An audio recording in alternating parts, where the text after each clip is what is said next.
Halo, kembali lagi bersama Irfan Ihsan dan juga Dania Iman. Kita ketemu lagi di Kudos. Kisah unik diaspora podcastnya VOA Indonesia yang membahas berbagai cerita menarik mengenai diaspora Indonesia atau juga warga Amerika yang memiliki ikatan erat dengan Indonesia. Betul. Dengan cerita-ceritanya yang menarik dan inspiratif tentunya. Ya, nah kali ini kita menghadirkan seorang anak muda. Anak muda. Kamu pemuda. Ini jadi dia ini sebenarnya belum lama juga ya pindah dari Indonesia ya. Dan dari Indonesia ini justru sebenarnya tuh nggak terlalu aktif dalam kegiatan-kegiatan remaja-remaja Muslim lah di sana. Kegiatan keagamaan ya. Ya, tapi justru setelah pindah ke Amerika, di mana kita kan Muslim ini minoritas banget ya. Ya. Kalau di Amerika aja cuma 1% gitu kan jumlahnya kan gitu loh. Nah justru malah aktif berkegiatan di Masjid Indonesia yang ada di area Washington DC, tepatnya di kota Silver Spring, Maryland, yaitu Imam Center ya. Ya, ini masjid ini memang banyak sekali kegiatannya ya, Van ya. Khususnya aktif. di bulan Ramadan, ini kan masih suasana Ramadan ya. Ini banyak banget kegiatan untuk segala umur. Betul. Nanti mungkin tamu kita nih bisa menjelaskan apa aja programnya dan juga bagaimana di sana saat ini. Dan menjadi remaja Muslim di Amerika tuh gimana gitu ya. Oke, di sini ada Faris. Apa kabar Faris? Alhamdulillah baik. Gimana kabarnya? Alhamdulillah. Ini kita rekaman podcast ini masih dalam lagi puasa nih, masih Ramadan nih. Jadi agak kekering-kering mulut gitu gak apa-apa ya. Apalagi tadi kayaknya habis jalan jauh nih Faris. Iya. Kayak butuh kopi sih ini. Karena kita siaran podcast gini nih biasanya 2 hari 2 malam nih. Jadi kuat kan? Siap ya? Kuat. Sampai tahajud sahur besoknya ya. Bisa. Mau sampai Idul Fitri juga ayo dah. Siap kalau gitu. Nah Faris mungkin bisa memperkenalkan diri lagi ya. Oke, nama lengkap Faris Rehan Zakari Pohan, tinggal di Amerika sejak November 2021. Oke. Pas baru keluar dari pandemi lah ya. Suasana pandemi lah ya. Tapi pas saya datang langsung Delta ya? Oh, ini bukan Omicron. Ada outbreak lagi ya? Iya. Omicron ya? Omicron ya, Omicron. Tersebar lebih cepat banget iya, iya itu 2021 ya, akhir itu kan. Oke. Jadi waktu itu datang ke Amerika itu dalam rangka apa waktu itu Faris? Jadi kan saya wisuda dari FAUI September 2021 kan. Terus sebelum lulus tuh saya udah harus memikirkan kayak gimana ke depannya, karena ini udah masuk ke tahap survival nih. Kenapa? Karena mama saya bilang, pokoknya habis lulus kuliah nggak ada uang jajan, nggak ada apa, tinggal di rumah boleh, tapi pokoknya nggak ada support dari orang tua lah, cuman di rumah aja gitu. Cuman tempat tinggal. Iya, tempat tinggal, cuman papan doang. Nah terus saya harus memikirkan kan kayak nih apa nih plan selanjutnya nih ke depannya gimana. Mama tuh ngomong itu udah dari lama sih, tapi saya punya kepikiran ke Amerika itu sejak pandemi. Sejak pandemi ini saya karena lebih sering di rumah, punya banyak waktu untuk berkontemplasi, memikirkan planning ke depan, pengen ngapain gitu.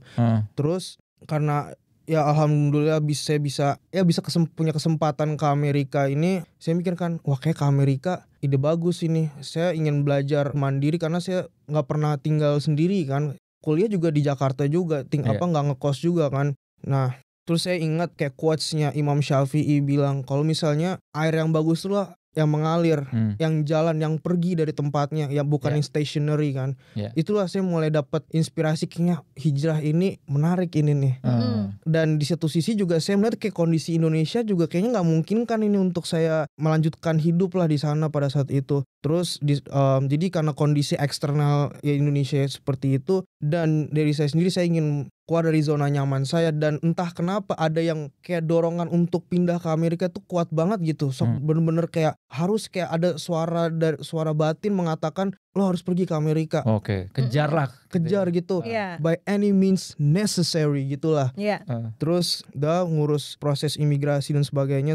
Itu jadi 2 bulan habis itu akhirnya berangkat. Nah sempet tuh kayak ada pikiran kayak apa nggak usah. Waktu itu sempet ini saya merasa kayak ada campur tangan Allah Subhanahu Wa Taala di sini nih. Jadi saya waktu itu kan sembari ini saya apply kerja gitu, siapa tahu saya dapat kesempatan di Indonesia gitu, saya bisa di Indonesia dulu, mungkin pindah ke Amerika nanti gitu. Nah tidak kunjung datang itu saya apply kan. Nah pas saya udah fix, udah beli tiket ke Amerika, saya buka spam saya kan, junk gitu di email saya. Ternyata saya di-invite buat interview sama TV pada saat itu. Tapi saya udah terlanjur, udah gak bisa diapa-apain lagi nih. Saya daftar, terus karena gak dapet kabar, udahlah berarti emang harus ke Amerika kan. Nah pas mau berangkat baru saya lihat iseng-iseng aja itu, lihat junknya kan. Tiba-tiba itu diundang masuk ke situ ternyata emailnya. Iya masuk situ sih, juga bingung kenapa ini. Itu kan penting ya, apa invitation gitu sih, nggak tahu. Terus akhirnya ya udahlah, emang udah gimana, emang udah jalannya, emang saya harus ke Amerika. Terus waktu itu sampai akhirnya sekarang bisa bergabung gitu ya dan aktif di Imam Center, kayak di acara buka puasa kan. Kalau di Imam Center juga setiap hari bulan Ramadan kan ada buka puasa, disediain makanan buat siapapun juga gitu. Gratis. Kan, ya. Gratis. Nah, Farisnya selalu di sana, dia aktif, ikut membagi-bagikan makanan buat jemaah yang sholat maghrib dan buka puasa di sana gitu. Nah itu ceritanya gimana tuh sampai Faris akhirnya bisa bergabung di komunitas masjid? Ya jadi kan saya pindah nyampe sini November 2021. Nah saya diajak ke masjid sama teman orang tua juga, namanya Tante Ida. Dan Tante Ida punya anak namanya Anissa. Nah ya saya diajak ke imam, terus Anissa ngenalin saya ke orang-orang imam. Terus diajak volunteer kan, karena saya orang baru di sini, saya nggak tahu apa-apa, udahlah ikut aja gitu. Hitung-hitungan nambah-nambah temen. Ya sebenarnya motivasinya emang nambah temen gitu sih. Iya, karena nggak kenal siapa-siapa waktu itu kan. Iya, ya udah tuh saya mulai pertama kali tuh volunteer vaksin di Imam Center. Baru situ saya mulai tuh kenal sama kayak Kak Fitri yang kerja di office imam.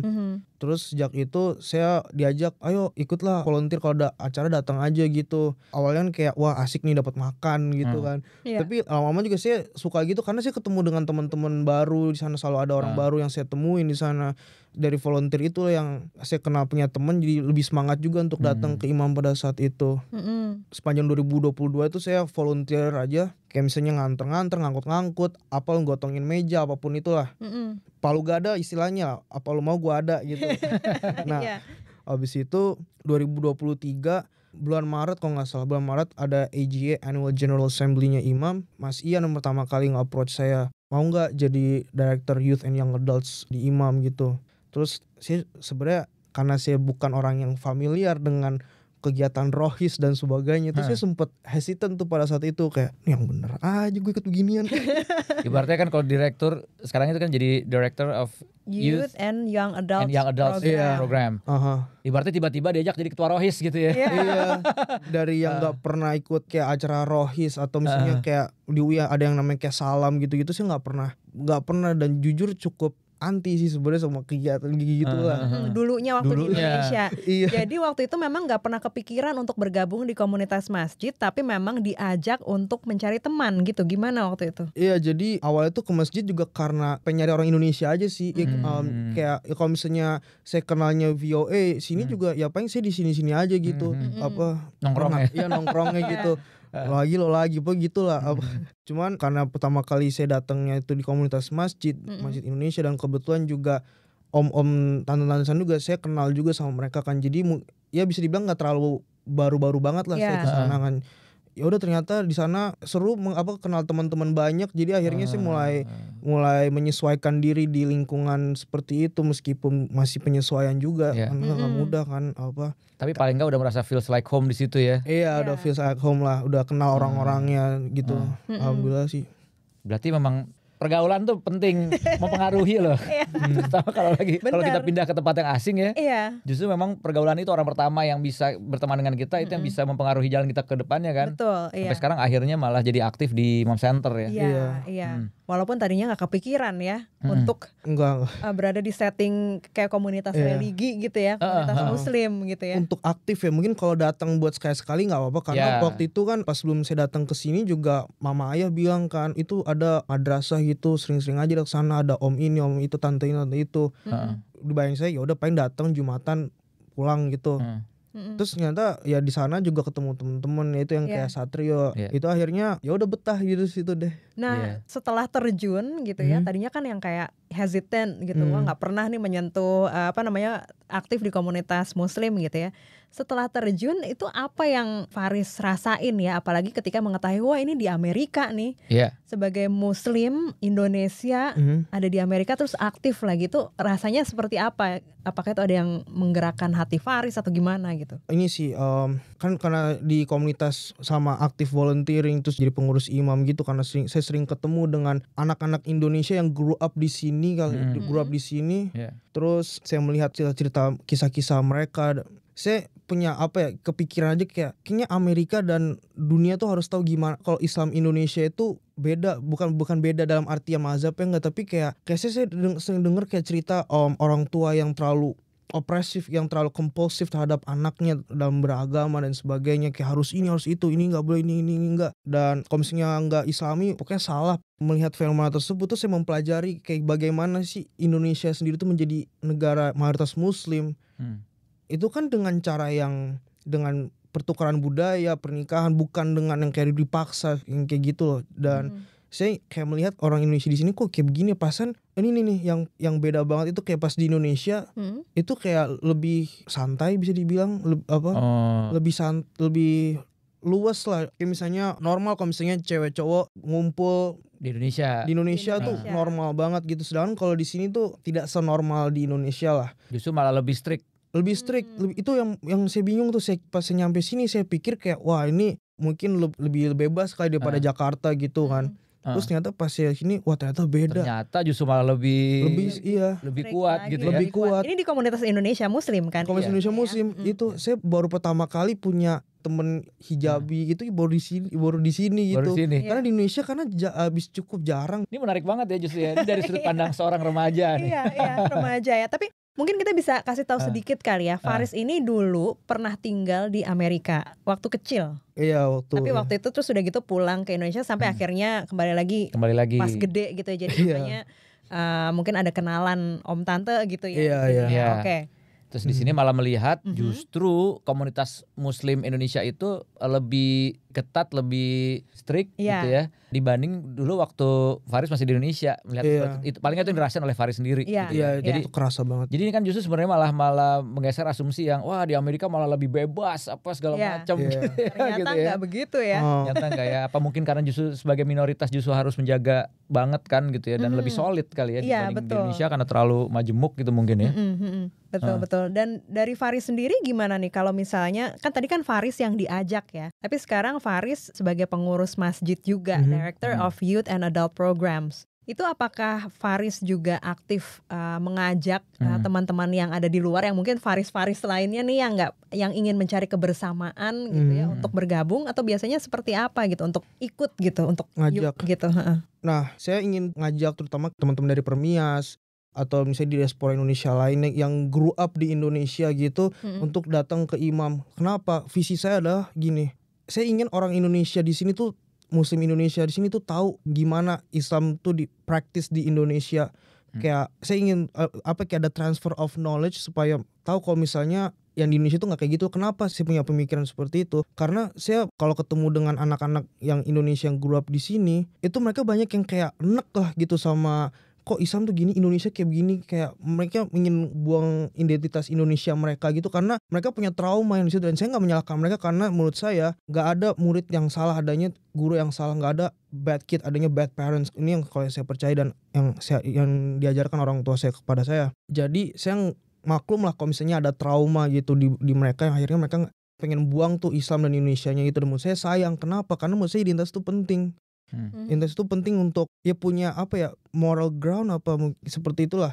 Nah, jadi saya sedang berikhtiar sama teman-teman untuk ngajak tuh anak-anak ya yang grow up di Indonesia kayak misalnya teman-teman Permias gitu untuk bisa sharing. Tapi ya ini belum maksimal sih, tapi ini baru ikhtiar, baru awal-awal aja sih supaya mereka tahu kalau misalnya di Indonesia itu beragam, Islam dipraktiskannya lebih moderat, mungkin bisa dibilang kali ya, lebih moderat. Jadi membawa tradisi Islam di Indonesia ke sini untuk diperkenalkan kepada anak-anak yang mungkin besar di sini dan nggak begitu mengenal seperti apa gitu ya Islam di Indonesia gitu maksudnya ya. Bener, karena banyak juga anak-anak yang kayak high schooler gitu-gitu tuh dikirim ke pesantren Turki di daerah Pennsylvania sana kan. Dan di sana ya sangat-sangat berbeda gitu kisah perjalanan menjadi muslim di pesantren sana dibanding kayak misalnya kayak di Gontor kayak gitu. Itu beda banget dan Indonesia gitu. Dan akhirnya tuh mereka nggak tahu kalau misalnya menjadi muslim Indonesia itu kayak Islam di Indonesia itu kayak gimana gitu. Dan dari situ saya punya visi untuk bisa share juga di Indonesia seperti apa. Jadi ada identitas muslim Indonesianya juga di sini. Iya gitu bener. Ya. Karena kalau misalnya nggak punya identitas nggak jelas, kayak misalnya saya kasih contoh ya, 400 tahun yang lalu kan banyak orang perbudakan dari Afrika datang ke sini, mereka dicabut lah budaya mereka, nama mereka diganti, agama mereka diganti, bahasa mereka diganti, dan akhirnya mereka ya krisis identitas. Nah itu saya melihat ada symptoms itu di generasi yang high schooler yang seumuran saya juga, bahkan yang lebih tua gitu, yang udah mulai ada arah ke sana karena mereka nggak punya identitas, jadi ngikut aja yang pengen jadi orang putih, pengen jadi orang hitam, pengen jadi orang Hispanik, mereka ngikut kemana, mereka nggak tahu diri mereka siapa. Sedangkan kalau saya bandingkan ke diaspora lain, misalnya kayak diaspora teman saya yang orang-orang Hispanik atau yang orang Turki misalnya, itu mereka meskipun lahir di sini, gede di sini, hidup di sini lah sepanjang hidupnya nih. Tapi mereka bisa bahasa mereka tahu culture mereka punya identitas gitu. Itu yang Afrika juga sama seperti itu. Ya, ini yang jadi yang aku pengen banget supaya itu tadi gitu ya, tetap identitas sebagai muslim Indonesia, remaja muslim Indonesia itu tetap bisa dibawa, nempel gitu ya. Kalau misalnya program-program itu apa sih sekarang, program-program untuk remaja di Imam Center ini? Sedikit penjelasan juga gitu ya buat yang lagi dengerin. Imam Center, Imam itu sebenarnya singkatan dari Indonesian Muslim Association in America. Jadi ini organisasi komunitas muslim Indonesia yang ada di Amerika, khususnya di sekitar area Washington DC, dan Imam Center itu adalah masjidnya gitu ya. Imam Center itu menjadi masjid kebanggaannya masyarakat Indonesia di sekitar DC area dan aktif kegiatan-kegiatannya. Ya, dan ini juga masjidnya terbuka untuk komunitas yang lain tentu. Oh iya, betul. Tidak hanya untuk komunitas Indonesia ya. Iya, gitu. Jadi emang terbuka. Jadi kalau kita ke sana juga, yang sholat di sana juga bukan hanya orang Indonesia, enggak. Beragam banget ya. Beragam banget dari berbagai negara juga di sana. Ya, like masjid lah. Iya. Mungkin Faris boleh cerita ya, programnya apa aja nih untuk yang youth and young adults program ini ya. Oke. Programnya tuh kalau kita yang rutin tuh dinner. Jadi kayak tiap bulan kita mengadakan dinner, tapi mungkin sekarang ini belum ada lagi sih. Cuman insya Allah kita ingin mulai lagi dinner. Kita kayak bikin potluck gitu di multipurpose ruangan imam gitu. Kita mengundang siapapun gitu, orang-orang untuk datang ke sini untuk ngobrol, untuk makan bareng, dan biasanya itu kita selalu ada speaker yang ibaratnya kayak makan sembari kayak ada ngobrol speaker gitu lah. Kayak tahun lalu gitu Ustaz Syamsi Ali dari New York datang mengisi acara kita, sharing-sharing. Terus juga yang terakhir itu Brother Syarif. Jadi Brother Syarif itu dia orang Mesir tapi dia polisi di Montgomery County. Datang terus dia sharing gimana sih jadi polisi, jadi law enforcement itu kayak gimana. Terus yang rutin lagi tuh ini bola. Jadi soon lah setelah puasa ini mau dimulai lagi bola. Jadi tiap minggu kita selalu mengadakan kayak futsal gitu ya. Iya mini soccer gitu indoor di Wheaton, Maryland. Tiap hari minggu dari jam 12 sampai jam 2 itu kita biasanya itu kayak saya sama teman-teman kita komunitas imam main bola. Tapi banyak juga orang-orang yang bukan komunitas imam, bahkan bukan muslim sekalipun, welcome banget untuk datang. Saya ingin mencoba membawa ke acara youth ini inklusif untuk semuanya. Pernah ada yang ini nggak, misalnya Faris tadi kan bilang mau mengajak komunitas permias gitu yang mungkin belum pernah datang ke Imam Center gitu, atau mungkin belum pernah bergabung di komunitas masjid. Cuman ketika mendengar ayo bergabung dengan komunitas keagamaan yuk, pernah ada yang aduh tapi saya nggak bisa ngaji misalnya, saya cuman hafal beberapa surat aja, takut nanti disuruh mimpin sholat atau apa gitu. Nah itu pernah ada nggak sih ketika mengajak ya? Nah karena saya melihat teman-teman permias ini cukup mirip dengan saya dari segi tingkat kereligiusannya lah mungkin ya. Maksudnya kayak aduh disuruh ngaji gemeteran, disuruh mimpin sholat gemeteran. Itu kan saya juga kayak gitu. Nah jadi saya juga approach-nya sesuai dengan kira-kira bagaimana orang nge-approach saya. Nah orang nge-approach saya ya udah nongkrong makan gitu. Jadi awalnya saya ngajak dari situ dulu. Kayak udah datang aja ntar ketemu temen-temen gitu, di sana rame loh orang Indonesianya kan.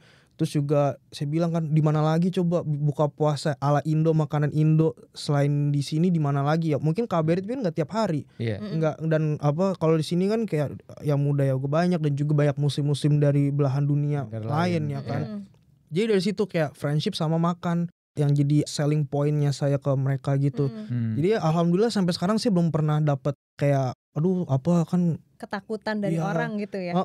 Iya gitu. Aduh kan gue kan nggak ngaji, nggak ini, nggak apa-apa kok, yang misalnya kayak yang nggak pakai hijab misalnya gitu. Ya udah datang aja, nanti kalau misalnya suruh pakai hijab sana juga banyak kok kerudung yang bukan rental, minjem lah. Rental kerudung jadi usaha juga tuh. Di depan masjid. Jangan-jangan di luar tadi depan pelanggan SBY gitu ya. Jualan kerudung. Makanya. Tapi ya memang pada akhirnya juga kegiatannya memang nggak hanya mengaji dan itu tadi ya, karena ada bola, ada mancing. Emang ini kan mencari kebersamaan bersama gitu ya, antara sesama anak muda muslim gitu. Dari situ baru nanti otomatis kalau udah ngerasa dekat, ngerasa seperti yang dirasain sama Faris ya, udah ngerasa seperti ada di rumah sendiri gitu ya. Ya otomatis jadi tertarik juga untuk akhir ikutan kegiatan-kegiatannya, yang salah satunya adalah misalnya acara suka ada ini kan kayak tadarusan gitu ya. Kayak gitu. Jadi akhirnya ya masuknya jadi lebih aktif gitu ya. Nah, sementara kalau Faris sendiri nih, di luar dari komunitas imamnya sendiri gitu ya, berada di Amerika sebagai minoritas gitu. Atau mungkin bukan pengalaman Faris, tapi Faris mendengar dari remaja lainnya nih yang suka cerita mungkin gitu. Apalagi sekarang dengan semakin banyaknya konflik di luar sana yang juga membawa agama juga gitu ya. Nah, pernah nggak ada cerita atau mungkin dialami sama Faris sendiri nih yang akhirnya jadi sempat berbagai inilah tantangannya loh hidup sebagai remaja muslim di Amerika.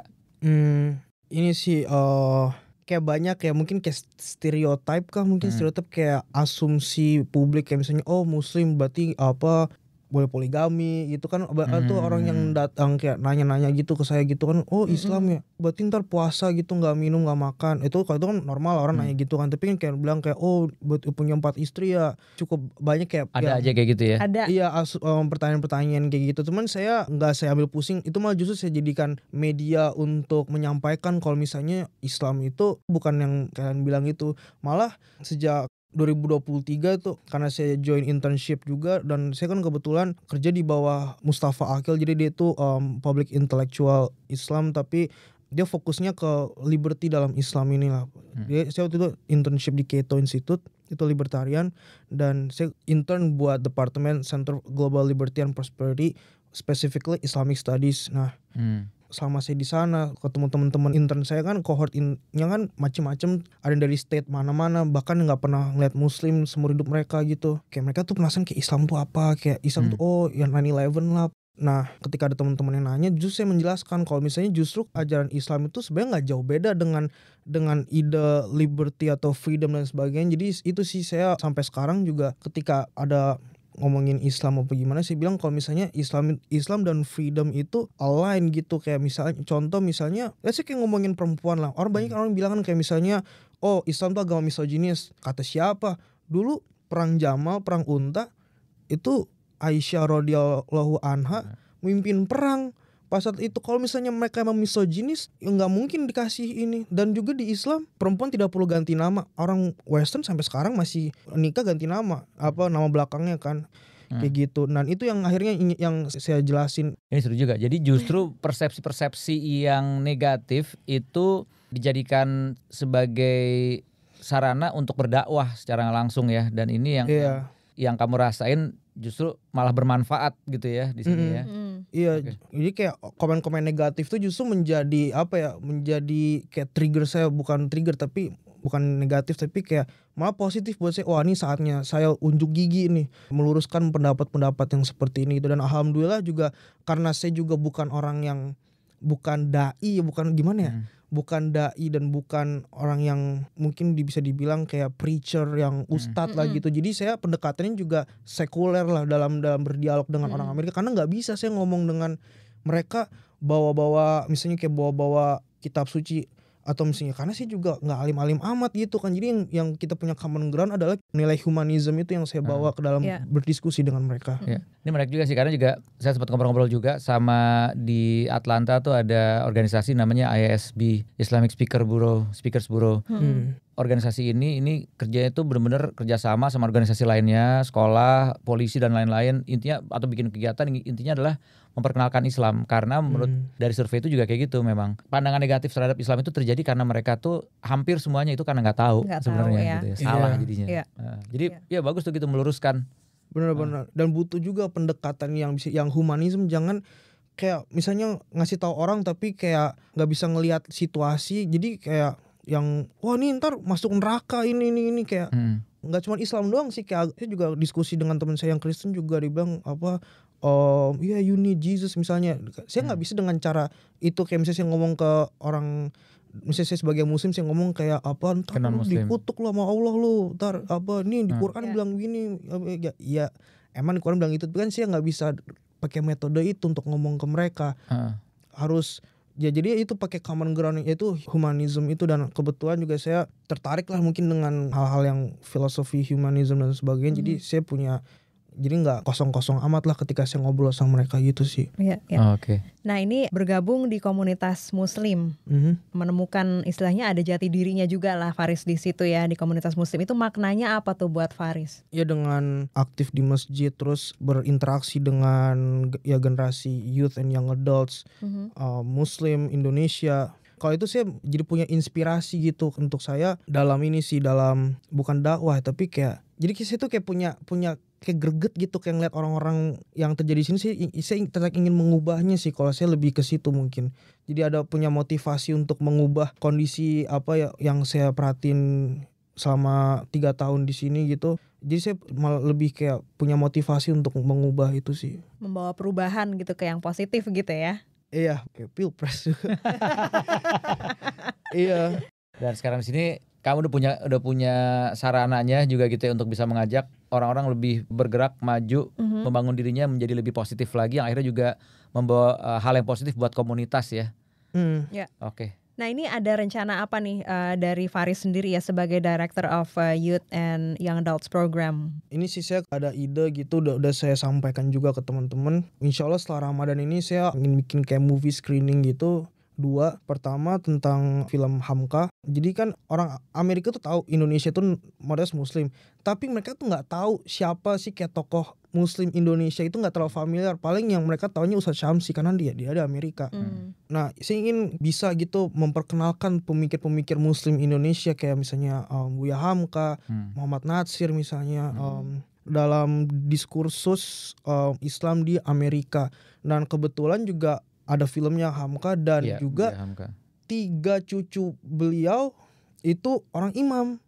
Si Satrio sama Denisa sama Rafael, mereka bertiga kan turunan langsung. Bagus nih kalau misalnya bisa masuk ke dalam planning kita untuk screening menayangkan film itu. Jadi kita bisa membuat orang-orang muslim di Amerika ini yang maksudnya non Indonesia gitu untuk familiar dengan nama-nama tersebut. Masuk juga orang Indonesia juga saya yakin banyak juga yang nggak terlalu familiar. Hanya pernah mendengar tapi nggak tahu secara dalam gitu ya. Saya juga baru nonton tuh filmnya. Terus sama film yang kedua tuh yang ingin saya screening sama diskusi juga, film tentang Malcolm X. Jadi menarik sih saya melihat karakter Malcolm X ini, dan menurut saya tuh pesan Brother Malcolm ini masih relevan sampai sekarang karena dia mengajarkan itu self determination orang-orang hitam pada saat zaman Civil Rights Movement. Jangan cuman joget, jangan cuman nari-nari, jangan cuman kayak mabok, ayo tunjukin kalau kita itu bisa. Maka itu kan dia selalu preach kayak by any means necessary. Ayo tunjukin kalau misalnya kita bisa punya self determination itu. Ini juga yang termasuk ya menginspirasi saya juga sih dalam mengisi waktu saya menjadi pengurus imam ini sih. Karena menurut saya nih kalau misalnya orang bisa belajar dari Brother Malcolm ini, menurut saya ini bagus banget sih. Oke. Seru banget ngobrol dari tadi nih. Iya nih. Gak kerasa udah 2 hari 2 malam. Ramadan udah habis. Udah lewat sahur kita. Iya nih, udah mau Idul Adha nih, saya pesen kambing. Thank you banget Faris atas ngobrolnya hari ini. Yang pasti ini jadi kayak penyemangat ya bagi kita semua yang mendengarkan untuk terus berkontribusi di masyarakat, khususnya di komunitas, dan juga menjadi inspirasi untuk teman-teman semua. Untuk membawa kebaikan ya. Insyaallah ya. Oke, kalau gitu sekali lagi thank you banget Faris. Ya, thank you juga. Selamat nih, ada rencana pulang setelah nanti Lebaran, mudik? Mudik belum tahu sih, karena mamanya bilang kayak pokoknya boleh pulang kalau misalnya udah terima kuliah dah. Kalau misalnya belum terima udah nggak usah. gitu. Jadi ini cukup tertekan juga nih. Satu sisi saya kangen sama Indonesia kan, kayak kemarin saya di Imam ada tante-tante bawa cilor, coba sih udah lama banget nggak makan cilok. Iya, cilok jadi colok. Iya, itu sih kangen tuh kayak makan Indonesia. Kalau di sini kan kayak keluar malam paling adanya bar. Kalau di Indonesia kan ada martabak, nasi goreng, ada coffee shop yang buka, bisa ngerokok lagi di dalam. Lagi mantap banget perang tajil. Sama ya pastinya keluarga sih. Rumah Eyang udah gak ada yang ngalahin sih kalau soal makan. Makanya sekarang rajin ke Imam ya, karena ada makanan full Indonesia. Buka puasanya megah banget makanan Indonesia. Nanti setelah Ramadan sendiri lagi. Iya.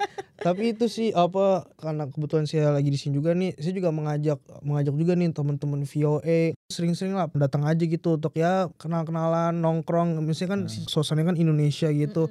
Ya mudah-mudahan bisa mengobati homesick, misalnya mengobati ya kerinduan akan Indonesia ini sih itu. Ya. Oke. Thank you banget gitu. Sekali lagi. Thank you banget. Alhamdulillah, thank you juga udah diajak nih, udah bisa diundang cuap-cuap di sini. Ngobrol-ngobrol santai sambil ngabuburit. Oke, kalau gitu kita pamit dulu ya dari Kudos kali ini. Sampai ketemu lagi di episode berikutnya. Saya Dania Iman, Irfan Ihsan, ada Ronan Zakaria juga, dan pastinya bersama Faris. Kita akan ketemu lagi nanti ya. Insyaallah.